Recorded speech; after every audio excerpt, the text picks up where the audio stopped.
عدیل اپنے دوست کبیر کے ہمراہ بازار سے سبزی لے کر گھر کی جانب آ رہا تھا۔ سامنے سے ارسلان آتا دکھائی دیا۔ یہ تینوں ایک ہی محلے میں رہتے تھے۔ قریب پہنچ کر ارسلان نے ہاتھ اس کی جانب بڑھایا تو عدیل نے اس سے ہاتھ ملانے کا عذر پیش کرتے ہوئے کہا، میں ہاتھ نہیں ملا سکتا، میرے ہاتھ کی انگلیوں میں کافی دنوں سے درد ہے۔ او بھائی، جلدی کسی ڈاکٹر کو دکھاؤ۔ ارسلان نے دوسرے دوست کبیر سے ہاتھ ملاتے ہوئے عدیل کو ہمدردی سے مشورہ دیا۔ اچھا، میں ذرا جلدی میں ہوں، امی نے یہ سبزی لینے بازار بھیجا تھا۔ عدیل نے ارسلان سے جان چھڑانے کی کوشش کی۔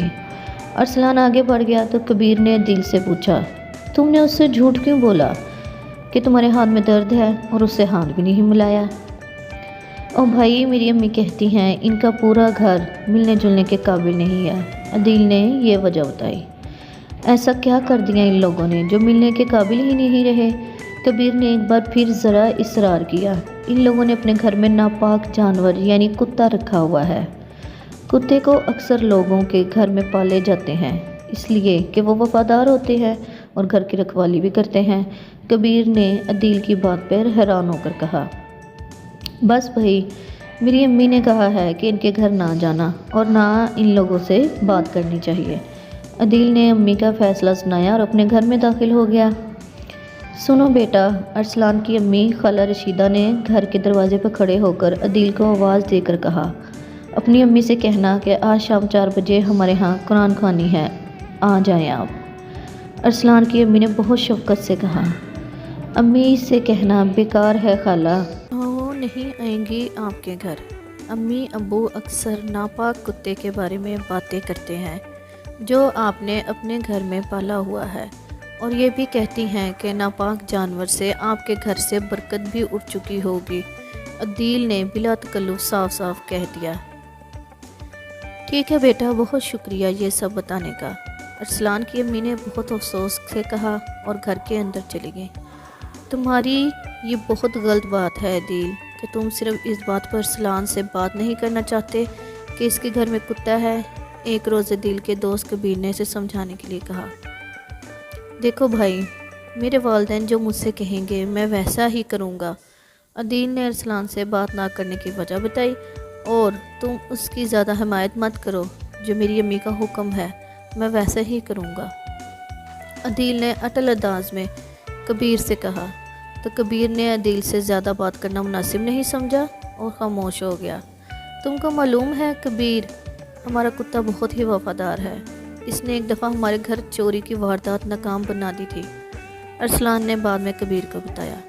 عدیل پاس کھڑا تھا، بولا، وہ تو ہر کتا ہی وفادار ہوتا ہے، میری امی نے کہا ہے کہ جن کے گھر ناپاک جانور ہو ان سے دور رہنا چاہیے۔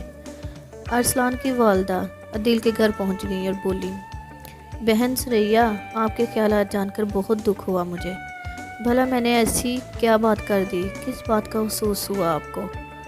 عدیل کی امی، جن کو اس طرح اچانک رشیدہ خالہ کا اپنے گھر چلے آنا برا لگا، ناگواری کے انداز میں پوچھا، آپ اپنے بچے کی کیا تربیت دے رہی ہیں؟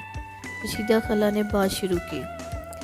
کیسی تربیت؟ کیا مطلب؟ میں کچھ سمجھی نہیں، عدیل کی امی نے پوچھا۔ وہ سب سے یہی کہتا پھرتا ہے کہ ہم نے کتا پالا ہے تو ہمارے گھر سے برکت اٹھ چکی ہے۔ ارسلان کی امی اصل بات کی طرف آئیں۔ برا مت ماننا بہن، کتے اس جیسے غلیظ جانور کم از کم کسی مسلمان کے گھر میں تو نہیں ہونے چاہیے، عدیل کی امی نے اب صاف صاف کہا۔ بہن، 3 سال پہلے جب یہ پالا تھا تب تیز برسات میں راستے میں شدید ٹھنڈ سے تھرتھرا رہا تھا، تو اس وقت میرے شوہر کو اس پر ترس آ گیا اور وہ اسے اٹھا کر گھر لے آئے، اس کے زخموں پر مرہم لگایا، اسے دودھ پلایا، اس کا چند روز یہ سوچ کر خیال رکھا کہ ٹھیک ہو جائے گا تو اسے واپس جنگل میں چھوڑ آئیں گے، مگر اس کے بعد یہ معصوم جانور تو اس قدر ہم سے مانوس ہو گیا کہ ہمارا گھر چھوڑنے پر مانتا نہیں ہوا۔ کئی بار ہم نے اسے دور جنگل میں چھوڑا مگر پھر دوسرے دن ہمارے دروازے پر ہوتا تھا، پھر ہمیں بھی اس پر رحم آ گیا، ہم نے اسے مستقل اپنے پاس گھر کے پیچھے اسے جگہ دے دی۔ کیا وہ ہمدردی ہم سے جو اس کتے کے ساتھ کی ہے وہ سب غلط تھا؟ کیا ہمیں ایسا نہیں کرنا چاہیے تھا کہ اللہ کے نزدیک ہماری یہ نیکی، یہ ہمدردی فضول اور لا حاصل ہوگی؟ خالہ رشیدہ ایک سانس میں بولتی چلی گئی۔ جی بہن، کیا تو آپ ٹھیک رہی ہیں۔ میں جس بے زبان جانور کے ساتھ ہمدردی کی جائے تو وہ بعد میں احسان مند ہو کر آپ کا ہی ہو کر رہ جاتا ہے، عدیل کی امی نے اب شرمندگی سے کہا۔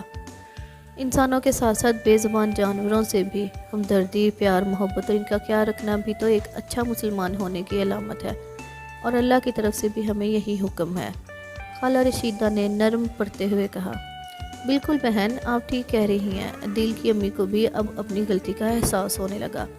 اگر ہم نے کتے کو اپنے گھر کے پچھلے حصے میں ایک کونے میں جگہ دے دی تو کیا ہم مسلمان نہیں رہے؟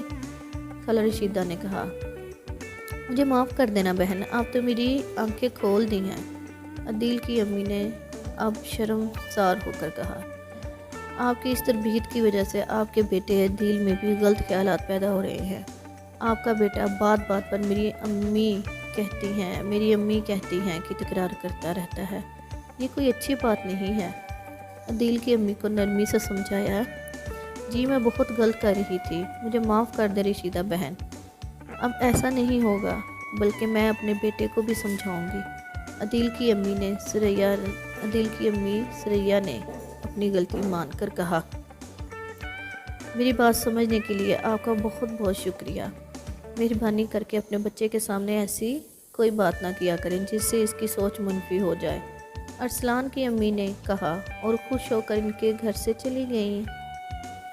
جی تو بچوں، آپ نے اس کہانی سے کیا سیکھا؟ کہ ہمیں انسانوں کے ساتھ ساتھ جانوروں کے ساتھ بھی ہمدردی اور پیار کے ساتھ رہنا چاہیے، ان کا خیال رکھنا چاہیے